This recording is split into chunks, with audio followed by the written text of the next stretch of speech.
Welcome to the Courage to Live podcast. My name is Josh Bitsko. I'm a retired police captain out of Las Vegas with 24 years of experience. Currently, I travel the country and I teach people about leadership, resilience, and courage. In today's podcast, we're going to talk about how and why to trust your gut. Now, I think trusting your gut is one of those ideas that doesn't really have a whole lot of description to it. People say, oh, just trust your gut, go with your gut. And if you don't have really a way to identify what that even means, it's hard to do because it can also be deceiving. There was one time that I did trust my gut as a canine handler. Is we had a guy in a stolen Hummer involved in a vehicle pursuit around Las Vegas. He'd rammed a couple of police cars, and obviously he was in a very large vehicle. He ended up getting spike stripped, which ended up flattening his tires and driving slow through a neighborhood. I was behind him, and because he had rammed several police cars, there wasn't a lot of, patrol officers around me as he turned down a street, and it ended up being a cul-de-sac. At the end of the cul-de-sac, he bailed out of the car and took off running in front of a house. So I got out with my dog, and this is like prime time to send a dog for a running apprehension. You deploy the dog when someone's running away, the dog dives, takes him out, and it's a not doesn't happen a lot in canine, but it does happen, and it's one of those things that you train for and you want to be successful when it happens. So as the suspect bails, he's running towards a wall between two houses, and as I grab my dog to send him, I remember my gut was like, don't send your dog right now." So I trusted it. I didn't. I just threw my dog on the leash and we ran to the wall. And as I looked over the wall, it was about a 30-foot drop, and the suspect had jumped over the wall and was laying on the ground, injured his leg. We ended up, I called officers in, they got him medical, took him into custody and all that. And as I went back to my car, I was trying to get my mind around why, I had that gut feeling. And when I looked back, there was a roof of the house on the next street in line with the wall.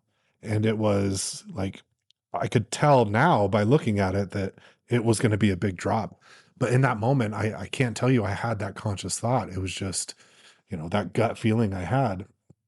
And I think that explains a lot of times what your gut is. It's not this magic feeling, it's a subconscious pattern recognition built from your experience. And because I had been in situations like that, I knew not to just blindly send my dog over walls. So, that gut was really based on the experiences I've had. And your brain will connect those dots faster than you can consciously process. So, in these high stress situations, your intuition, if you call it, or gut, fills in the gaps when what's going on in front of you, the data is just incomplete. So, when do you trust your gut? Well, you face similar situations and you have real reps to draw from. You've had whatever experiences is happening in front of you. You may not consciously know it, but you've been there before. That's a time to trust your gut. And knowing when the feeling you're having is calm and steady and not anxious or rushed. Another thing is knowing, and I've talked about this in other podcasts, is the decision you're making aligns with your core values and your sense of integrity. We all have that feeling of, okay, maybe I don't want to do this, but I don't want to do it because it's hard, not because it's not the right thing to do. And afterwards, you can still explain why you feel that way when you slow things down. You have an explanation. When don't you trust your gut? Well, when it's actually fear or ego talking. Like, is this my gut, or am I just having an emotional reaction to what's happening in front of me? You want to try and defend your pride, or you're going to react impulsively. And also be mindful of if you're emotionally charged in those moments. You're angry, you're fatigued, you're feeling a lot of stress. So how do you build the instincts to know that when you can trust your gut? Well, when you make decisions consciously or on your gut, reflect on it. Reflect on why it worked or why it didn't work. Um, you have to seek feedback to calibrate that intuition, whether that's through that personal reflection or through other people.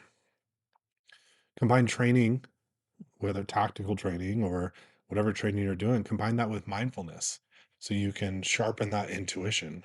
I know this is what I'm supposed to do, but understanding the why I'm supposed to do it that way. So know that true intuition comes from that preparation, being present in those moments, learning to listen to that quiet voice underneath all the noise that's happening around you, and building that confidence. I just wrote a blog on how to build confidence when making tactical decisions. That confidence grows when you've earned that trust in your judgment through making decisions over and over in stressful situations. Thank you for listening. If you enjoyed the podcast, please download it, subscribe, share it with a friend, or leave a review. And I appreciate you spending time with me today.